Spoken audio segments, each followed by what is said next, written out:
읽도록 하겠습니다. 누가복음 4장 18절 시작. 주의 성령이 내게 임하셨으니 이는 가난한 자에게 복음을 전하게 하시려고 내게 기름을 부으시고 나를 보내사 포로된 자에게 자유를, 눈먼 자에게 다시 보게 함을 전파하며 눌린 자를 자유롭게 하고. 아멘.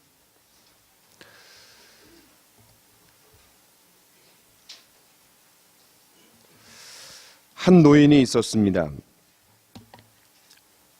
고속도로 구름다리 밑에 있는 그의 집은 구겨진 마분지 조각과 버려진 쓰레기들로 얼기설기 지어져 있었습니다. 교통수단은 동네 가게에서 빌려온 녹슨 짐수레였는데 앞바퀴가 시원하지 않아 간신히 빈민구를 뒤뚱거리며 지나갈 정도였습니다. 여름에는 뜨거운 햇볕 아래서 빨간 신호등에 서 있는 운전자들에게 동전을 구걸했습니다. 겨울에는 호텔 뒤쪽에 있는 음식 쓰레기를 통해서 목숨을 간신히 부지하기도 했습니다.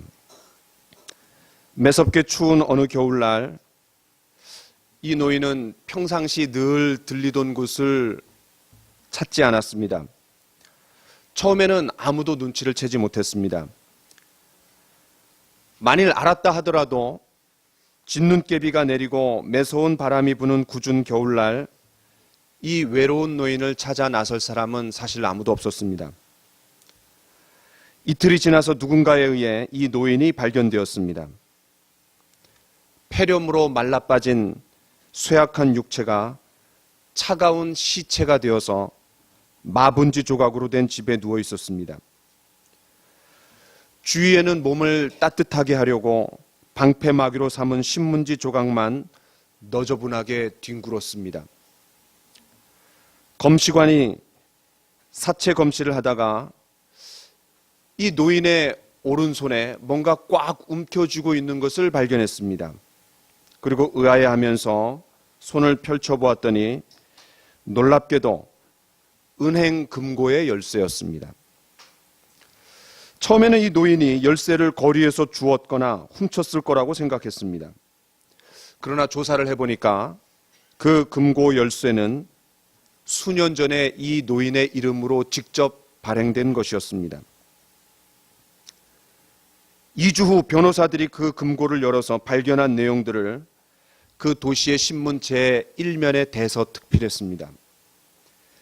그 금고 안에는 놀랍게도 그 노인 앞으로 등기된 수년간 아무도 살지 않은 플로리다 대저택의 집문서와 10년 이상 손도 대지 않은 채 투자되고 있었던 주식과 증권 서류, 하버드 대학교 졸업장, 롤렉스 시계, 빳빳한 100불짜리 지폐다발, 금화와 수천 달러짜리 다이아몬드 반지가 들어있는 조그만 플라스틱 통이었습니다. 비참하게 살다가 죽었던 이 노인은 실제로는 굉장한 부자였던 겁니다. 큰 자산을 소유하고 있었지만 그것을 사용하지는 않았던 겁니다. 이 실화가 우리에게 무엇을 말해줍니까? 이거는 실제 있었던 일입니다. 텍사스에서. 저는 이 실화가 오늘날 교회, 저와 여러분들의 어떤 단면을 보여주는 것이 아닌가 그렇게 생각이 됩니다. 하나님께서 저와 여러분들에게 엄청난 자원을 주셨습니다. 에베소서 1장 3절에 보면 그리스도 예수 안에서 하늘에 속한 모든 신령한 복을 우리에게 복 주셨다고 했습니다. 또 베드로후서에 보면은 그의 신기한 능력으로 생명과 경건에 속한 모든 것을 우리에게 주셨다고 했습니다. 더 나아가서 신의 성품에 참여하는 자가 되었다라고 합니다. 그러나 안타깝게도 수많은 그리스도인들이 하나님이 주신 엄청난 자산을 알지도 누리지도 못하고 있는 겁니다. 신약 성경에 나타난 성도들이 경험했던 결과를 맛보지 못하고 살아갑니다. 얼마나 안타깝고 억울합니까?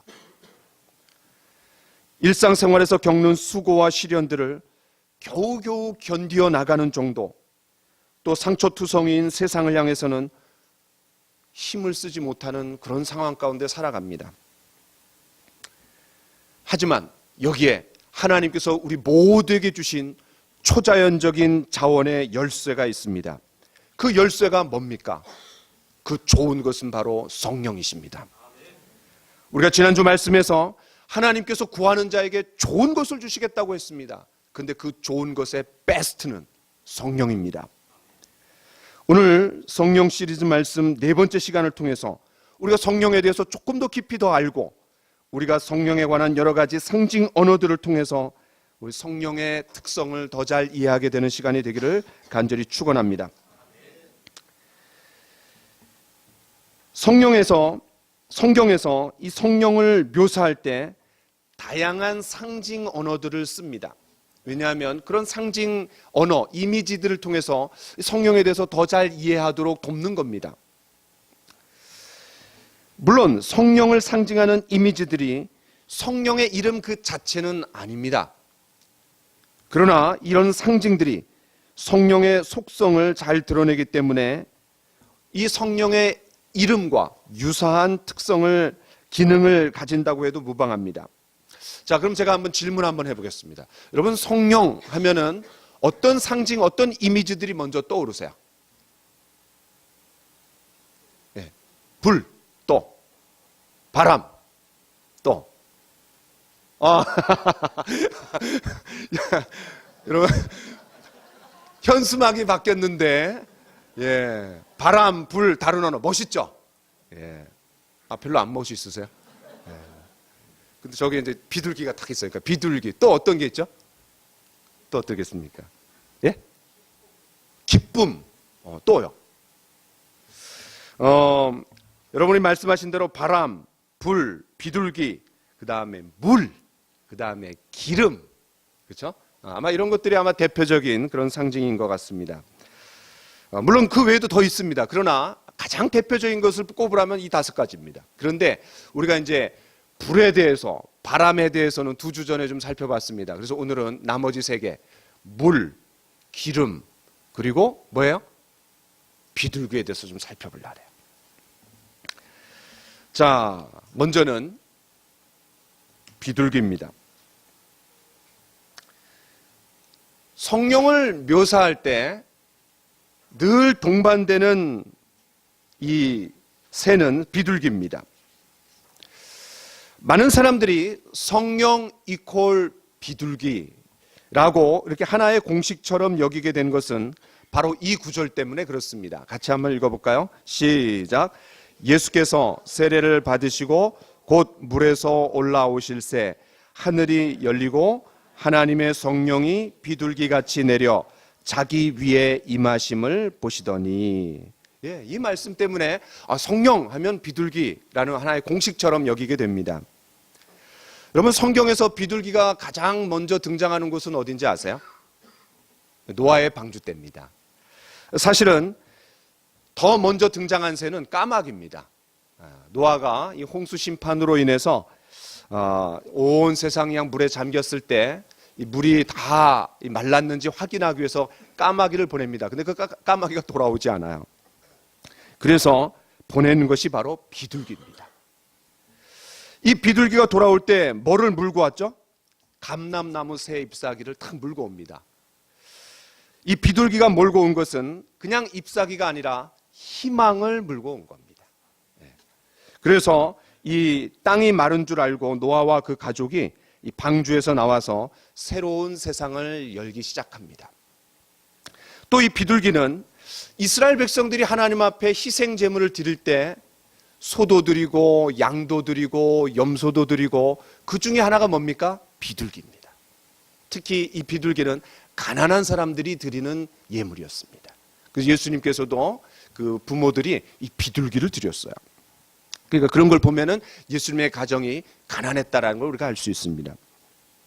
어쨌든 이 비둘기가 특별히 선택되었다라는 것은 특별한 의미가 있는 거예요. 예수님도 제자들에게 뱀처럼 지혜롭고 땡땡땡처럼 순결하라 그랬어요. 이 땡땡땡이 뭐예요? 비둘기예요. 예수님도 직접 이 비둘기가 깨끗한 동물이라는 걸 인정하신 거예요. 비둘기 하면 누구나 생각하는 또 대표적인 이미지가 있습니다. 뭐죠? 비둘기 하면 뭐의 상징이에요? 예, 평화의 상징입니다. 그렇죠? 평화. 그래서 예수님이 세례를 받으실 때 성령께서 비둘기같이 내려오셨다라고 하는 것은 희망과 순결과 평화를 다 상징하는 거예요. 예수님의 이미지와 딱 맞지 않습니까? 기왕에 새를 이미지로 삼으려면 새 중의 왕, 독수리를 해도 시원찮을 텐데 그렇게 하지 않고 성경은 이 비둘기를, 성령을 비둘기에다가 이렇게 비유했습니다. 여러분, 성령을 비둘기에 비유하면서 만든 특별한 찬양이 있습니다. 우리 찬송가에. 혹시 뭔지 아세요? 네, 찬송가 187장입니다. 자, 우리 같이 한번 찬양해 볼 텐데, 비둘기같이 온유한 이 찬양이 있습니다. 찬송가 187장. 우리 같이 한번 찬양해 봅시다.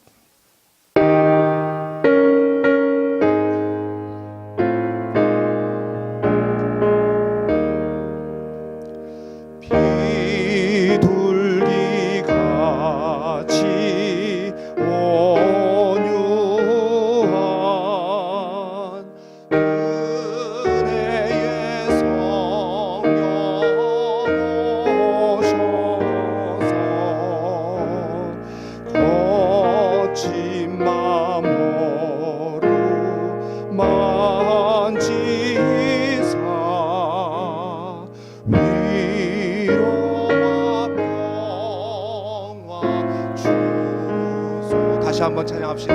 비둘기같이 온유한 비둘기같이 온유한 은혜의 성령 오셔서 거친 마음으로 만지사 위로와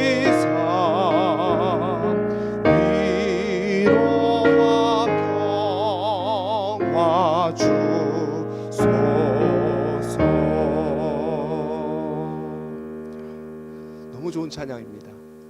저는 청년 시절에 성가대를 오랫동안 했습니다. 그 성가대 때 꼭 기도가 끝나고 또 예배가 시작이 될 때 성가대가 부르는 찬양이 이 찬양이었어요. 고개를 끄덕이는 분들은 다 경험해 보신 적이 있는 것 같아요. 비둘기같이 온유한 은혜의 성령 오셔서 거친 맘 어루만지사 위로와 평화 주소서.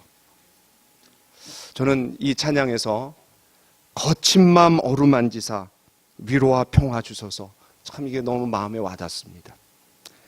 고단하고 힘든 삶, 각박하고 인정이 메마른 삶, 여러 관계 속에서 이리 치이고 저리 치이면서 상처난 마음, 우리 모두에게 이 비둘기같이 임하시는 은혜의 성령이 필요하지 않습니까?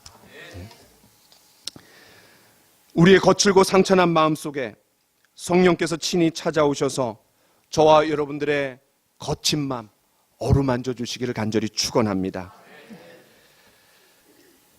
두 번째는 물입니다. 이 성령을 상징하는 대표적인 이미지는 물이에요. 성경에서 이 성령과 연관해 성령을 물처럼 부어주셨다라는 표현이 얼마나 많이 나옵니까? 이 성령을 물로 상징한 한 말씀을 읽어보도록 하겠습니다. 같이 한번 읽어볼까요? 시작. 명절 끝날 곧 큰 날에 예수께서 외쳐 이르시되 누구든지 목마르거든 내게로 와서 마시라. 나를 믿는 자는 그 배에서 생수의 강이 흘러나오리라. 이는 그를 믿는 자들이 받을 성령을 가리켜 말씀하신 것이라. 예수님께서 성령을 생수의 강에다가 비유하시며 직접적으로 말씀하셨습니다. 이 말씀의 배경을 조금 더 알 필요가 있습니다. 그러면 더 잘 이해됩니다. 이 말씀이 주어졌을 때는 초막절입니다. 초막절이 뭡니까? 이스라엘 백성들이 광야 40년 동안 사막을 통과하면서 하나님께서 그들을 보호해 주신 것을 기념하면서 풀과 나무들을 얼기설기 모아서 집을 만듭니다. 그리고 거기서 일주일 동안 들어가서 사는 거예요. 지금도 이스라엘 백성들은 이 초막을 짓고 초막절을 지킵니다. 현장 체험하는 거죠. 그런데 이 초막절의 의식 중에 중요한 의식이 뭐냐면 헌수 의식입니다. 다시 말해서 물을 붓는 예식이에요. 이스라엘 땅은 굉장히 건조하기 때문에 물과 비가 중요합니다. 제가 이스라엘에 가보니까 석유보다 이 생수 한 통이 더 비싸요. 이스라엘은 이처럼 중요한 비를 초막절하고 연관시켰습니다. 그 이유가 있습니다. 이 초막절은 또 다른 말로 뭐라 그러냐면 수장절이라고 합니다. 거둘 수, 저장할 장. 그래서 한 해 동안 농사 지었던 것들을 다 걷어갖고 겨울을 나누는 거예요. 그러니까 풍년을 맞이해야 되기 때문에 너무너무 물이 중요한 거예요. 그래서 또 다른 해에, 다음 해에 풍년을 기대하는 마음으로 물을 붓는 의식을 합니다. 풍성한 수확을 해야 하는 그런 절기이기 때문에 또 오늘날로 말하면, 우리식으로 말하면 추수감사절이라고 할 수 있습니다. 그래서 가장 큰 절기예요. 예수님도 뭐라 그랬냐면 명절 끝날 곧 큰 날에라고 이렇게 얘기합니다. 이스라엘 3대 명절 중에 가장 큰 날입니다. 그런데 이 풍년을 기원하면서 헌수의식, 물을 붓는 의식을 하는데 어디로 가냐면 실로암 연못가라고 하고 물을 부어다가 이 대제사장이 물을 부어갖고 매일 번제단에다가 갖다가 붓습니다. 그 물은 이스라엘 백성들에게 육체의 생명을 유지시켜줄 양식을 얻게 하는 구원의 물이기도 하지만 또 더 중요한 것은 그 물은 이스라엘 백성들의 영적인 갈증을 채워주는 생수이기도 했습니다. 그러나 안타깝게도 대제사장이 실로암에서 떠온 물은 백성들의 영적인 곤고함과 갈증을 근본적으로 채워주지 못했습니다. 그러지 않고서야 예수님이 누구든지 목마르거든 내게로 와서 마시라 라고 얘기했겠어요? 대제사장이 물을 떠갖고 붓고 있는데 갑자기 예수님이 그냥 외쳐 가라사대 누구든지 목마르거든 내게로 와서 마시라 이렇게 말씀하시는 거야. 그렇습니다. 이 성령은 생수의 강입니다. 여러분, 물이 어떤 역할을 합니까? 더러운 부분을 씻어냅니다. 그러나 더 중요한 것은 그 물은 생명과 직결됩니다. 건조하고 메마르며 척박한 이스라엘 땅에 물이 없으면 안 됩니다. 물이 있어야 메마른 땅을 적시고 생명을 틔우고 활력을 돋웁니다. 여러분, 축 늘어져 있는 화초들이 있어요. 그 물을 부으면 어떻게 돼요? 아주 생기가 그냥 확 돕니다. 아주 파릇파릇해집니다. 우리 교회 그 입구에 들어오다 보면은 큰 항아리 같은데 이제 이 화초가 하나 있습니다. 여러분 눈여겨 보셨는지 모르겠는데 지난 여름에 얼마나 더웠어요. 그래서 그냥 축 처져 있어요. 근데 물을 붓잖아요. 그럼 10분 있으면 그냥 아주 빳빳해집니다. 그런 화초가 있더라고요. 마찬가지입니다. 이 성령으로 충만한 사람과 성령으로 충만하지 않은 사람은 금방 티가 납니다. 어떤 분은 몸은 아주 가냘퍼요. 그런데 어디서 그런 힘이 나오는지 기쁨으로 헌신하고 충성스럽게 성도들을 섬기는 그런 분들이 계십니다. 얼굴이 해처럼 빛나고 생기가 돌면서 주변 사람들에게 이런 선한 영향력을 끼칩니다. 그분들은 괜히 마음이 기쁘고 평안이 있고 또 사랑으로 충만합니다. 그런데 감사하게도 이런 분들이 우리 교회 곳곳에 계십니다. 너무 감사한 것 같아요. 행복 바이러스가 아주 충만한 분들이야. 상황과 환경을 보면 어려울 것 같은데 그러나 거기에 일희일비하지 않고 또 성령이 주시는 힘으로 능력 있게 살아갑니다. 참 목사로서 보면 참 신기해요. 그런 분들은 괜히 가까이 다가가고 싶고 또 대화도 나누고 싶고 함께 이야기하고 싶어집니다. 성령의 은혜가 막 전달되는 것 같습니다.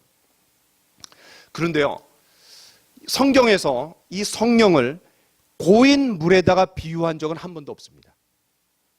참 이상하죠? 고인 물에다가 비유하는 것이 아니라 흘러가는 물에다가 비유를 해요. 생수의 강이라 그랬어요. 죽은 자가 살아나고 무기력한 자가 활력으로 넘치게 되고 그 생수의 강이 흘러가는 가는 곳마다 활력이 넘칩니다. 또 이 생수의 강이 흐르는 곳에 모든 더러운 것들이 씻겨져 내려갑니다. 강원도 태백시에 가면 우리나라에서 가장 큰 두 강인 한강과 낙동강, 그 근원지가 있다고 합니다. 낙동강의 발원지는 황지연못, 아마 여러분 들어보셨을 거예요. 둘레가 한 100m 정도밖에 되지 않는, 크지 않은 그런 샘인데 거기서 하루에 5,000톤이 흘러나온답니다. 5,000톤. 엄청난 양이에요. 그리고 그것이 낙동강을 지류를 이루는 거예요. 또 한강이 시작되는 검룡소, 아마 들어보셨을 거예요. 둘레가 한 20m밖에 되지 않는답니다. 근데 거기서 하루에 3,000톤의 물이 그냥 나온다는 거예요. 야, 이게 참 성령을 상징하는 놀라운 비유인 것 같아요. 또 한 가지, 예수님이 생수의 강이 어디서 흘러나온다 그랬어요? 그 배에서 흘러나온다 그랬어요. 야, 이 굉장히 의미가 있는 것 같아요. 여러분, 인간의 이 배는 뭐를 상징합니까? 탐욕을 상징합니다. 그렇지 않나요? 욕망을 상징합니다. 그래서 인간의 몸 중에서 군살이 제일 먼저 끼는 데가 어디예요? 세게 웃으시는 분들은 인간의 만병의 근원도 생각해보면 또 배야, 배. 그죠? 그 어떤 것들이 인간의 근본적인 만족을 채워줄 수 있습니까? 성령 안에 거하는 자, 성령으로 충만한 자만이 목마름을 진정으로 해결할 수 있습니다. 또 이 배는 힘을 상징합니다. 여러분, 이 배가 꺼져 있어봐요. 쳐져 있어봐요. 힘을 못 냅니다. 야, 그런데 이 배, 그 배에서 생수의 강이 흘러넘치리라. 야, 든든해진다는 거예요. 활력이 있다라는 거예요. 성령께서 저와 여러분들의 배에 생수의 강물처럼 흘러넘치게 하실 때 우리 모두가 힘 있는 삶, 생명력이 넘치는 삶, 그런 삶으로 충만케 되기를 간절히 축원합니다. 여러분, 생수의 강인 성령을 생각하며 또 성경에 아주 놀라운 찬양이 있습니다. 우리 같이 한번 찬양을 한번 불러봤으면 좋겠는데요. 찬송가 182장입니다. 자, 찬송가 182장, 강물같이 흐르는 기쁨, 성령 강림함이라. 우리 같이 한번 찬양해 봅시다.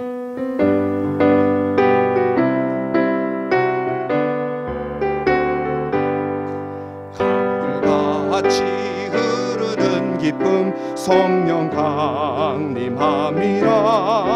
정결한 마음 영원하도록 주의 거처 되겠네.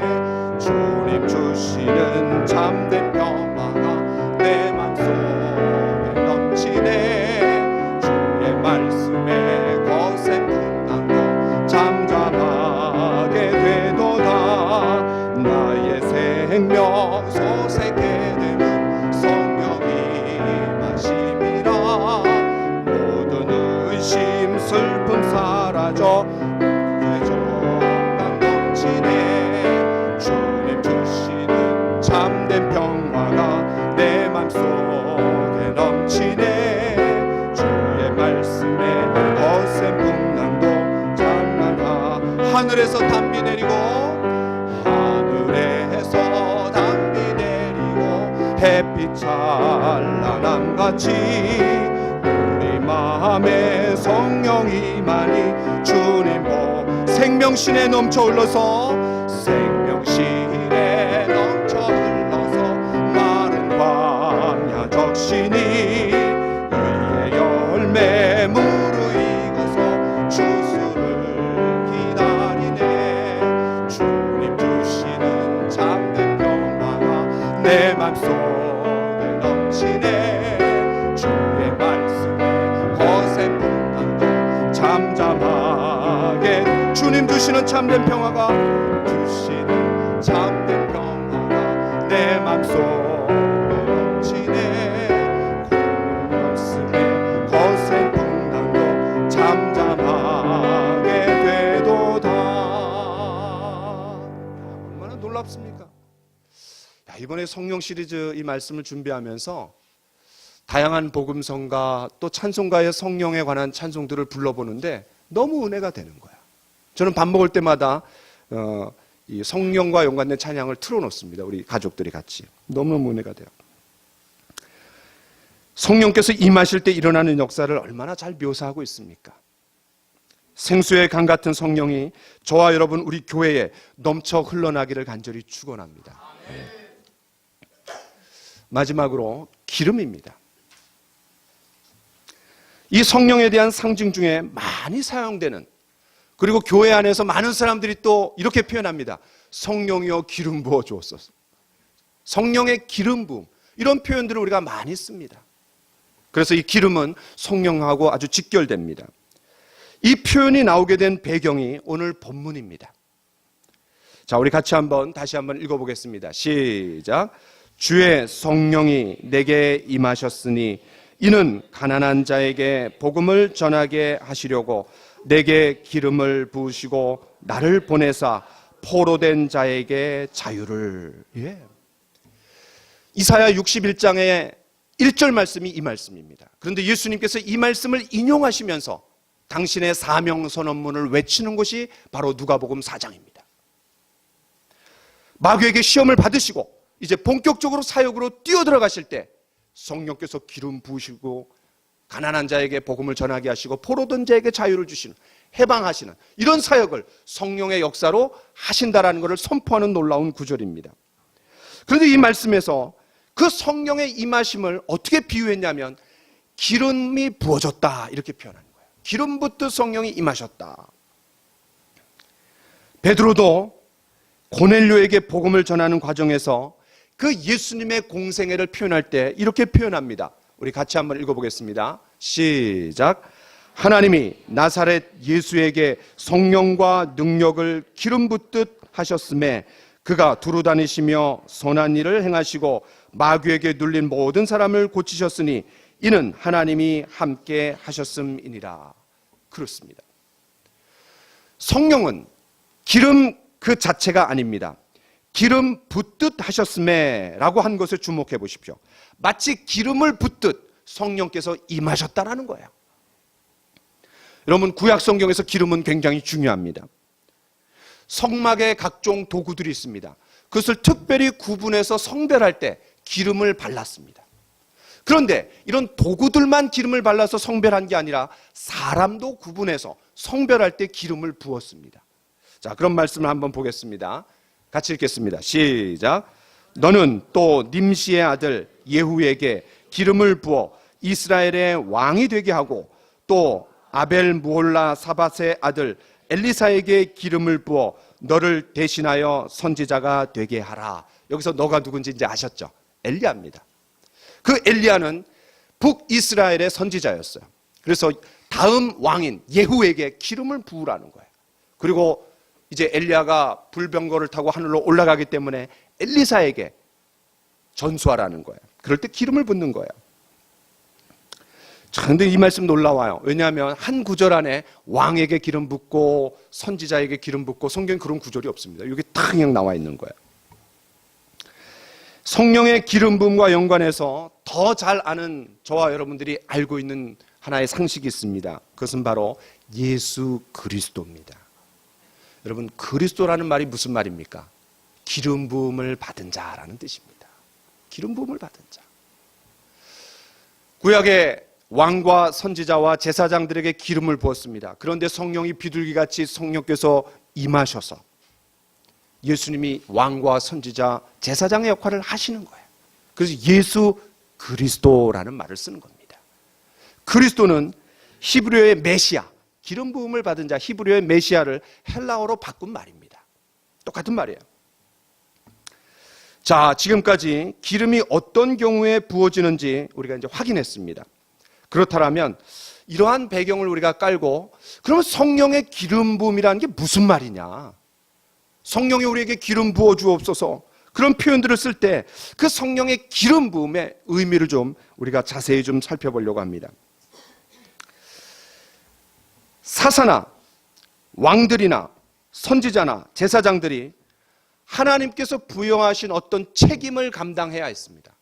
그러나 그런 책임을 하나님께서 주실 때 하나님의 영이 필요했던 거예요. 우리가 지금 사사기를 읽고 있지 않습니까? 삼손에게, 돌라에게, 또 엘리훗에게, 또 입다에게 그때마다 그들이 사사로 부름을 받고 어떤 직무를 수행하고 하나님이 주신 사명들을 감당할 때 언제나 하나님의 영이 임했습니다. 그 하나님의 영이 임하는 걸 어떻게 표현하냐면 기름 부었다라고 이렇게 표현하는 거예요. 때문에 하나님께서 어떤 누군가에게 당신의 임무를 맡기시고 그것을 감당할 능력을 주실 때 그거를 기름 붓는다라는 표현을 쓰는 겁니다. 자, 한 말씀을 더 보면 더 잘 이해하실 수 있습니다. 우리 같이 한번 보겠습니다. 시작. 여호와께서 부살레를 지명하여 부르시고 하나님의 영을 그에게 충만하게 하여 지혜와 총명과 지식으로 여러 가지 일을 하게 하시되 금과 은과 노스로 제작하는 기술을 관하게 하시며. 여러분, 부살렐이 누굽니까? 또 오홀리압이 누굽니까? 성막이 뭐예요? 하늘나라의 모델하우스. 그 하늘나라의 모델하우스인 성막이 만들어질 때 하나님께서 특별히 세운 두 장인이 누구냐면 부살렐과 오홀리압입니다. 근데 그 부살렐과 오홀리압이 하나님 앞에 쓰임 받을 때 어떻게 해요? 성령을 받는 거예요. 기름처럼 부어지는 거예요. 때문에 이 기름 부음은 지위나 특권과 계급이 아니라 어떤 임무와 책임을 감당하는 것과 연관이 되어 있습니다. 그런 의미에서 하나님은 당신의 일을 맡기실 때 심지어는 이방의 왕도 기름을 부으신 적이 있습니다. 그 누군 줄 아세요? 자, 우리 같이 한번 읽어보겠습니다. 시작. 여호와께서 그의 기름 부음을 받은 고레스에게 이같이 말씀하시라. 고레스는 구원받은 사람이 아닙니다. 이방의 왕이에요. 그런데 심지어는 이방의 왕조차도 하나님의 일을 맡겼을 때 기름을 붓는 거예요. 왜 고레스에게 기름이 부어집니까? 고레스는 누굽니까? 페르시아의 왕입니다. 그가 바벨론을 집어삼켰어요. 근데 바벨론에 포로 생활하고 있던 민족이 누굽니까? 이스라엘 백성들입니다. 그런데 예레미야 선지자를 통해서 하나님께서 뭐라 그러냐면 70년 후에 다시 고토로 돌아가게 해주시겠다라고 예언했는데 그 예언을 성취하는 일에 쓰임받은 사람이 누구냐면 고레스였어요. 고레스. 야, 이 놀라운 거예요. 자, 이제 우리가 이 성령의 기름 부음이라는 말을 어떻게 써야 할지 알았습니다. 하나님께서 저와 여러분들에게 맡겨주신 일을 할 때 내 힘과 내 능력과 내 경험과 내 지혜와 내 방법으로 하는 것이 아니라 하나님의 지혜와 방법으로 해나가고 싶을 때 성령이여 나에게 기름 부어 주소서라고 표현하는 거예요. 설교하고 가르치고 목양하는 저에게도 성령의 기름 부음이 필요합니다. 각 부서에서 사역하는 우리 전사님들에게도 성령의 기름 부음이 필요합니다. 또 모든 기관장들, 부서장들에게도 성령의 기름 부음이 필요합니다. 찬양팀 반주하는 분들, 식당에서 봉사하는 분들, 헌금을 계수하는 분들, 또 안내 봉사하는 분들, 대표 기도자들, 또 특송을 맡은 분들, 음향 및 IT를 담당하는 모든 분들은 하나님이 부여해 주신 일들을 감당하는 거지 그냥 내가 하고 싶은 대로 하는 게 아닙니다. 내가 사회에서 경험한 경험을 최대한 활용하지만 그러나 성령께서 기름 부어주셔야 되는 거예요. 그럴 때 은혜가 있고 감동이 있고 사람들에게 영향력을 끼칠 수 있는 겁니다. 우리 자신들이 하고 있는 일을 하나님께서 맡겨주셨다라는 그런 확신과 믿음의 고백, 그리고 그 임무와 책임을 감당하는 데 있어서 내 방법과 내 지혜가 아니라 나는 성령님의 능력과 지혜와 힘이 필요합니다. 성령이여 나에게 임하여 주옵소서, 기름 부어 주옵소서라는 그런 고백이 저와 여러분들의 있기를 간절히 축원합니다. 성령의 기름 부음이 없이 어떻게 하나님의 일을 감당합니까? 교회 여러 직분과 사역을 감당하는 분들은 이렇게 기도하십시오. 성령님 나에게 기름 부어 주옵소서. 말씀을 마무리하려고 합니다. 제 간증을 하나 하고 마치려고 합니다. 저에게 2006년 4월 10일은 잊을 수 없는 날입니다. 그날은 제가 목사 안수식을 받은 날이에요. 그렇게 벌써 13년이 이제 지나가고 있습니다. 그날은 월요일이었습니다. 그때 제가 이제 부천 소사에서 살고 있었는데 그 예식이 있는 성수동까지, 그 2호선 성수동까지 가야 했습니다. 7시 반부터 예식이 시작이 되는데 이제 예식이 시작됐어요. 그래서 안수식을 위해서 무릎을 꿇었습니다. 그랬더니 선배 목사님들이 오셔갖고 제 머리에 손을 얹고 안수해 주셨습니다. 이 안수식은 성령의 기름 부음식을 대체하는 하나의 예식입니다. 그런데 사회자는 안수식이 다 끝나고 자리에 돌아갔습니다. 이제 목사가 됐어요. 그런데 다시 앞으로 나오라는 거예요. 그러더니 8명의 한꺼번에 이제 우리가 안수식을 거행했는데 무릎을 꿇으라는 거야. 그 손을 올리라는 거야. 그리고 뭐라고 얘기하냐면 좀 전에는 선배 목사님들이 기도해 주셨는데 이번에는 축하해 주신 하객들이 한번 이분들 그 신빙 목사들을 위해서 한번 그냥 세게 한번 기도해 주시라고 그런 시간을 특별하게 부여한 거예요. 원래 예정이 없었는데. 야, 그래갖고 이제 제가 무릎을 꿇고 손을 들고 기도하기 시작했습니다. 그런데요, 제가 그때 기도하면서 그렇게 많이 울었습니다. 이 사진을 찾았어요, 제가. 이거 어렵게 찾았어요. 옛날에 이제 싸이월드가 있었는데, 저 아무리 찾아도 없어요. 그래서 싸이월드에 들어갔더니 이걸 찾아냈어요. 2006년이니까 뭐 13년 전 아니에요? 그런데 이 사진이 신문에도 났어요, 그때. 성결신문에. 예. 우습게 보지 마세요, 이 사진을. 예. 제가 이제 그렇게 많이 울었는데, 왜 울었냐면은, 신학 공부하면서 얼마나 힘들어요. 또 전도사 하면서 힘들고, 또 그냥 교회에서 너무너무 사역을 못한다고 그냥 저를 또 잘랐어요. 얼마나 억울해요. 또 그냥 불쌍하다고 다시 복직을 시켜줬어요. 예. 그냥 너무 서럽고 그냥 원통하고 힘들어갖고 운 것이 아니라, 그래서 울지 않았어요. 야, 하나님께서 나같이 못나고 부족하고 형편없는 사역자를 그래도 종으로 부르셔갖고, 야, 나를 목사로 삼아주시는구나. 너무너무 감격했습니다. 너무 감사했습니다. 그런데 특별히 그날은 또 저에게 의미가 있는 날이에요. 하나님께서 일생에 딱 한 번 목사 안수 예식을 개인적으로 의미 있게 해주시기 위해서 그날 저에게 복음을 전하게 하셨어요. 3시부터 5시, 제가 잊을 수가 없습니다. 제가 부천 소사에 그 연구실에 있었는데 대학교 1학년 여학생을 만났습니다. 그 학생은 제가 가르치는 클래스의 학생이었어요. 이름도 기억합니다. 정선경. 이 학생이 아주 그냥 모태 천주교 신자였어요. 골수 천주교 신자예요. 그 가족이 다 다니고 그 천주교에서 또 아이들을 가르치는 선생이었어요. 그런데 집이 인천이었습니다.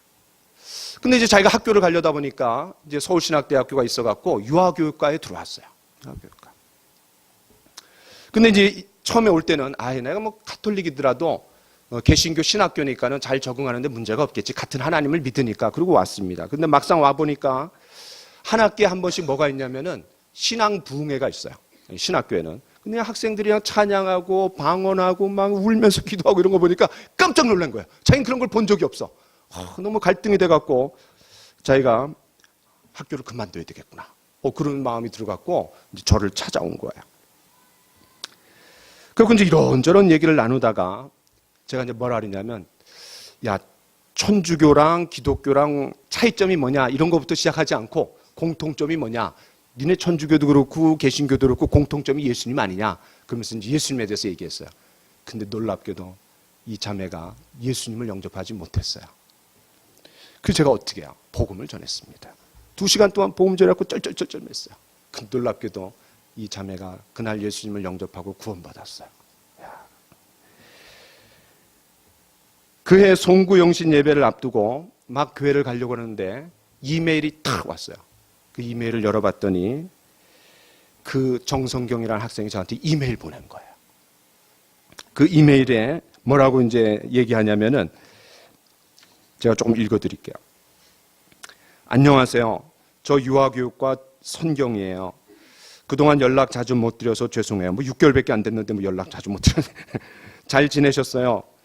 교수님께 기쁜 소식을 전해드리고 싶어서 또 감사의 말씀 드리고 싶어서 이렇게 메일을 씁니다. 저 10월 28일부터 교회에 나가게 되었습니다. 심곡도서관 옆에 있는 부천제일교회, 굉장히 큰 감리교회예요. 좋은 교회예요. 수료식도 무사히 마쳤고요. 청년부 활동 열심히 하고 있답니다. 2007년부터는 영화부에서 도우미 선생님으로 봉사할 예정이고요. 참, 저 이번 크리스마스는 정말 뜻깊게 보냈어요. 새 교회가 연합해서 부천역에서 노방전도와 노방 찬양을 했어요. 처음으로 주님을 가슴 깊이 느끼며 온전히 주님을 위한 성탄절을 보낸 것 같아요. 교수님께 정말 감사드립니다. 주님 영접하게 도와주시고 제 영적 성장을 도와주셨잖아요. 교수님 만나게 된 건 정말 행운이었다고 생각해요. 직접 찾아뵙고 감사하다고 말씀드렸어야 했는데 며칠 전에는 교회에서 청년부 예배 때 봉헌 기도도 드렸어요. 교회에서 처음으로 어떤 일을 할 때마다 교수님 생각이 많이 나요. 정말 감사합니다. 그리고 사랑합니다. 제가 이 메일을 받았을 때 얼마나 울었는지 몰라요. 너무 감사해요. 그런데 하나님께서 그 목사 안수식 날 공교롭게도 하필 그날 그 학생을 만나고 복음을 전한 거예요. 그러면서 어떻게 제가 울지 않을 수 있습니까? 하나님, 제가 이렇게 부족한데 어떤 한 사람에게 복음을 전해갖고 그의 영원한 운명을 바꾸고 그에게 행복을 주고 이런 놀라운 일을 하는 목사로 삼아주신 게 너무나 감사합니다. 그러면서 그렇게 울었어요, 제가. 그날 예식이 끝나고 또 제가 울었습니다. 왜 울었냐면 끝나자마자 제가 제일 먼저 달려간 사람이 있습니다. 그리고 그분의 손을 꽉 붙잡고 이렇게 얘기했습니다. 집사님이 아니었다면 저는 목사가 못 됐을 겁니다. 집사님, 저를 위해서 한번 기도해 주십시오. 좋은 목사가 될게요. 기도해 주십시오. 그분은 우리 정배와 윤정의 어머님이신 고 김인숙 집사님이셨습니다. 그분은 제가 교회에서 어려움을 겪을 때 연관된 분입니다. 저는 그분과의 관계에서 제가 얼마나 못나고 형편없는 사람인지 깊이 보게 되었습니다. 그분의 사랑과 기도, 용서가 없었다면 저는 진짜 목사로 거듭나지 못했을 겁니다. 저는 저 하늘에서도 그분은 저를 위해서 기도하실 거라고 저는 믿습니다. 그날의 목사 안수식은 단순한 예식이 아니었습니다. 적어도 저한테는 단순한 그냥 하나의 의식이 아닙니다. 성령께서 기름 부으시는 놀라운 역사였습니다. 저에게 그날 이전과 그날 이후는 완전히 다릅니다. 저는 목회를 하면서 그리스도인으로 살아가면서 시시때때로 어려움을 겪습니다. 때로는 좌절하고 싶은 마음도 포기하고 싶은 마음도 생길 때가 있습니다. 그러나 그날을 저는 생각합니다. 그날 성령께서 나에게 기름 부으시고 나를 목사로 세우시고 목양할 수 있는 놀라운 기회를 주신 그날, 저는 그날을 생각하며 다시 마음을 다잡고 주어진 사명에 헌신하게 됩니다. 그렇습니다. 사랑하는 성도 여러분, 성령의 기름 부음은 실제고 경험이고 체험입니다. 목사에게만 임하는 것이 아니라 만민에게 성령을 부어주시겠다고 했습니다. 늙은이들은 꿈을 꿀 것이요 젊은이들은 환상을 볼 것이요 우리 모두가 예언한다고 했습니다. 이것은 경험이고 실제고 체험입니다. 저는 우리 교회 안에 이런 성령의 놀라운 기름 부음이 있는 그런 시간이 되기를 원합니다. 우리 모두에게 비둘기같이 임하시는 성령, 생수의 강같이 흘러넘치는 성령, 그리고 기름 붓듯 임하시는 성령님께서 저와 여러분들에게 임하시기를 간절히 축원합니다. 우리 시간 같이 한번 찬양합시다. 우리 같이 아까 찬양했던 예수님 목마릅니다. 우리 찬양팀 좀 앞으로 나오셔갖고 우리 같이 한번 찬양하기를 원합니다. 예수님 목마릅니다. 우리 같이 한번 찬양합시다.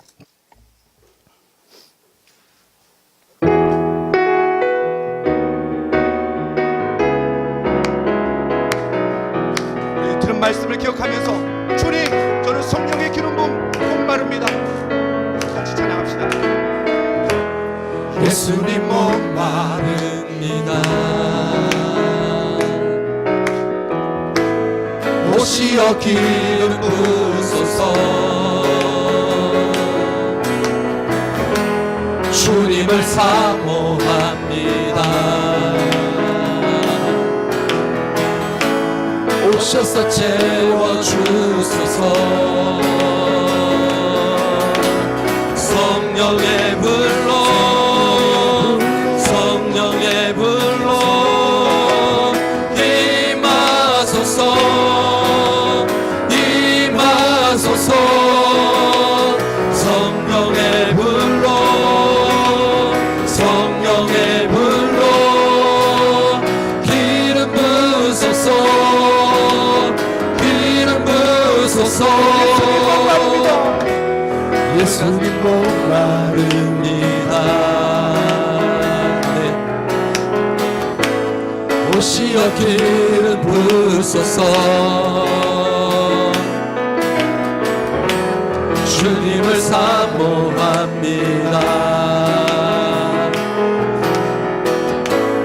오셔서 채워주소서. 성령의 불로, 성령의 불로 임하소서. 임하소서. 성령의 불로, 성령의 불로 기름 부으소서. 기름 부으소서. 성령의 불로, 성령의 불로 임하소서. 임하소서. 성령의 불로, 성령의 불로 기름 부으소서. 기름 부으소서. 같이 한번 기도합시다. 오 성령님이시여, 비둘기같이 임하시는 은혜의 성령이시여, 거친 마음 어루만져 주시고 상한 마음 어루만져 주시고 제 마음을 인도하여 주옵소서. 우리가 이 시간 같이 한번 비둘기같이 임하시는 성령님을 기대하며 사모하며 같이 기도합시다. 기도합시다. 오 성령이시여, 비둘기같이 임하시는 성령님이시여, 우리 가운데 임하여 주시옵소서. 거친 마음 어루만져 주시고 은혜의 성령 우리에게 허락하여 주시옵소서. 성령의 불로, 성령의 불로 남이 알아주지 못하는 어려운 마음들이 임하소서. 임하소서. 성령의 불로, 성령의 불로 기름 부으소서. 기름 부으소서. 성령의 불로, 성령의 불로 임하소서. 임하소서. 성령의 불로, 성령의 불로 기름 부으소서. 기름 부으소서. 우리 마음 가운데 욕망과 탐욕으로 더러운 것들로 우리 배가 가득 차 있지는 않습니까? 우리에게 진정한 갈증과 목마름을 해결해 줄 수 있는 분은 오직 예수 그리스도이십니다. 아멘. 그분께서 아버지로부터 받아서 부어주시는 성령님만이 우리의 배를 채울 때 우리에게 힘이 있고 생명력이 넘치고 활력이 있고 아멘. 모든 더러운 것들이 깨끗이 씻겨 나갈 수 있습니다. 아멘. 우리가 이 시간 기도할 때 성령이시여, 생수의 강 같은 성령이시여, 내 안에 들어오셔서 더러운 것들을 씻어내시고 생명력을 왕성하게 일으켜 주시옵소서. 아멘. 힘을 주시옵소서. 아멘. 우리 같이 한번 기도합시다. 기도합시다. 오 성령이시여, 여호와 아버지 하나님, 생수의 강